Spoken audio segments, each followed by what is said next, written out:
do I decide where to combine my students? Amy, do you want to talk about combining students a little bit?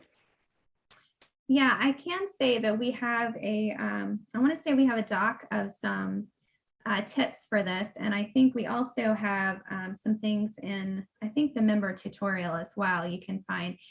But some of the, I guess, main thoughts are there is a lot you can combine.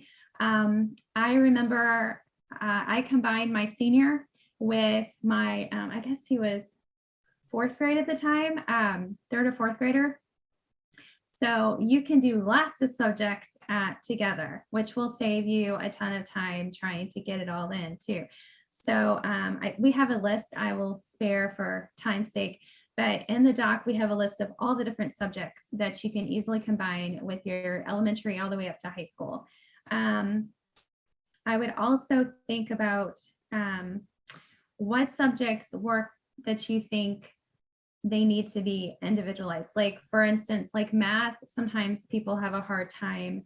I know math can be done together, but in some areas it's not. Or I know in one circumstance, some subjects, I was talking to a mom the other day where she was trying to combine math, and one of her children is very strong in that and the other isn't. And the one that's really struggling is the oldest. And so she's feeling a bit, just not able to, keep up, and seeing her brother like rise above. So you don't want to, subjects that you feel like might have a little bit of rivalry or strife, you would want to be really careful about those type of subjects to combine. So you should really look at each child. However, you'll be surprised because sometimes some kids will rise to the challenge and narrate even better than your older student. That happened to us a few years, especially in Plutarch. So you just never know.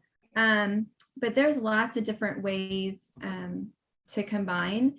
But I would look at your whole family structure and see what subjects your kids can do individually when you're trying to school so many kids at one time.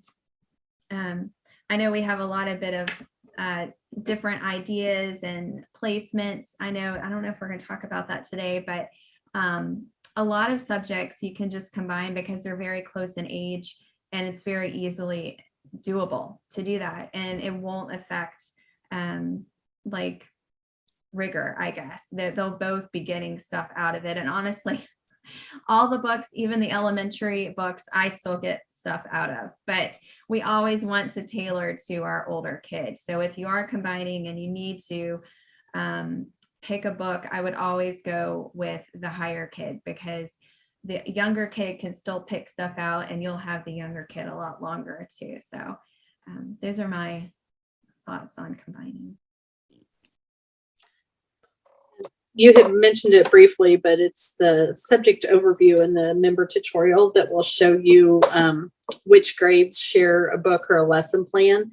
And that doesn't mean that those are the only grades that you could combine to use that book or that lesson plan, but it will let you know which ones would be very easy to do because they're already combined, really.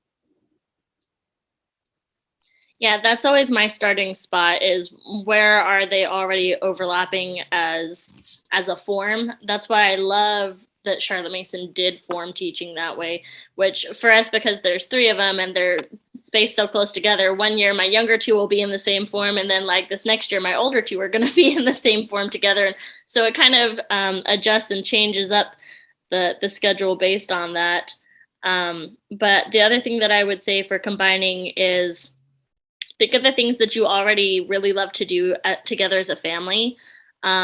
If you really love to sit and read together, then maybe finding ways to combine literature lessons. Or if you guys really love looking at maps, doing geography together, maybe that's a good one to combine.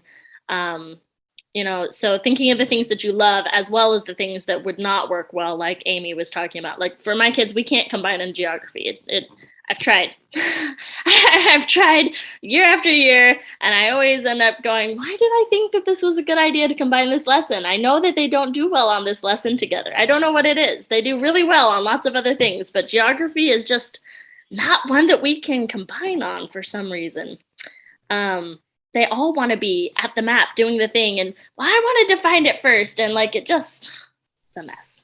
But so think about those things when you're combining, I would say, and it would be okay to go kind of close forms as well. Like maybe you have a seventh grader, but maybe the rest of your kids are in Form 2. You could pick a couple of books in that seventh grade section, and the Form 2 kids will probably do just fine, or vice versa. Like Amy said, the books are all pretty, you're going to get a lot out of it, whether you're in sixth grade or whether you're a grown up teaching the sixth grade class.